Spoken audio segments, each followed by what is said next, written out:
just so everybody clearly understands, there's nothing in Ex-Im Bank's charter that restricts them to 85%.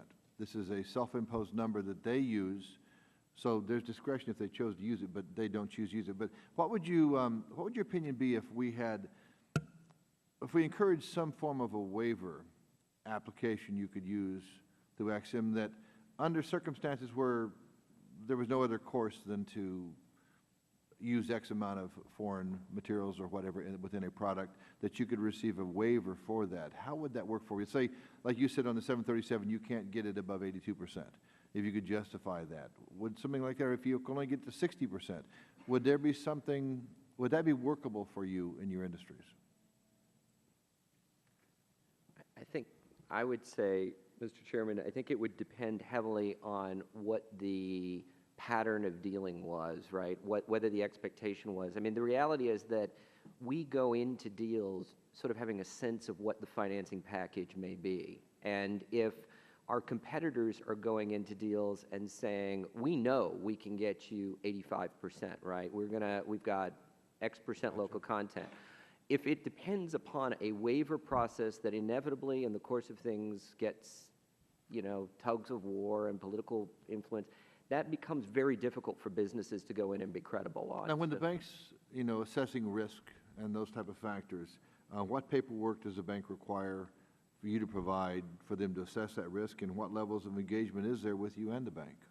Well, they certainly evaluate them. There's an entire application process that goes where they would look at the commercial risk and, the flow of funds and so forth. There's also a risk analysis process that it undertakes with respect to the country at issue.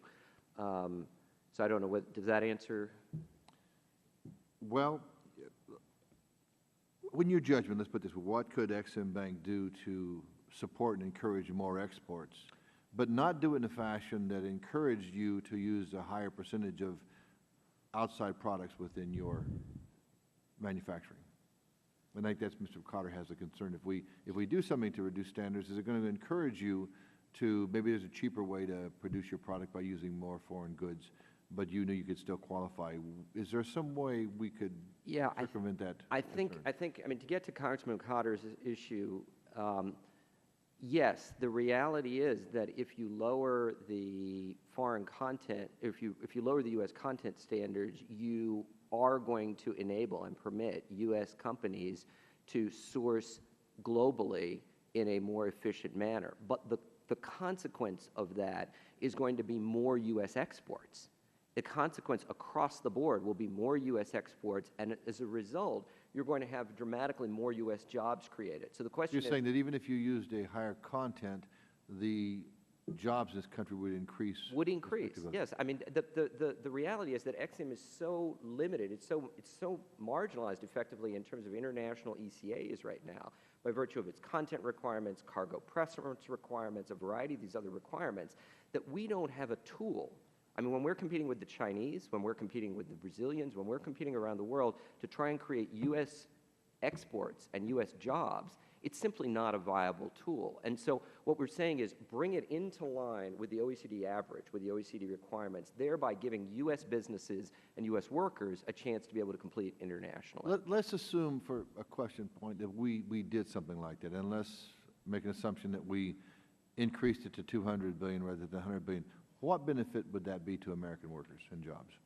The 200 billion, going from 100 to 200 billion? And modify the... I can't extrapolate. I can just give you our examples, Mr. Would it Chairman. increase your ability to manufacture? Absolutely. I mean, last year, to take as an example, let me give you two examples. Our gas turbine power plant in Greenville, South Carolina, a very large facility, 85% of our product exported out of Greenville was for global markets, was for international markets. Out of our aircraft facility in Ohio, the number was somewhere between 78 and 80% exports. U.S. jobs are being sustained by international markets. I mean, that's the reality, and that's what we're seeing going to be happening. But reducing the content, increasing the leverage they could have as far as loans would not impact American jobs? No. I see this as being key to us being able to sustain U.S. economic growth and U.S. job growth. Mr. Scherer, would you agree? I would agree 100%, and I would like to give an example. Aircraft, in particular, are very high-value capital goods, and over 80% of the aircraft that we produce are exported outside the United States. And many countries, many governments in countries they're looking at their trade balance as well. They're looking at their acquisitions. They're looking at their jobs programs, and they're saying, well, look, if we're going to spend, $2 billion on a fleet of Boeing airplanes, then we want you to source some of that work in our country. We want you to buy, some components and parts and so forth from us.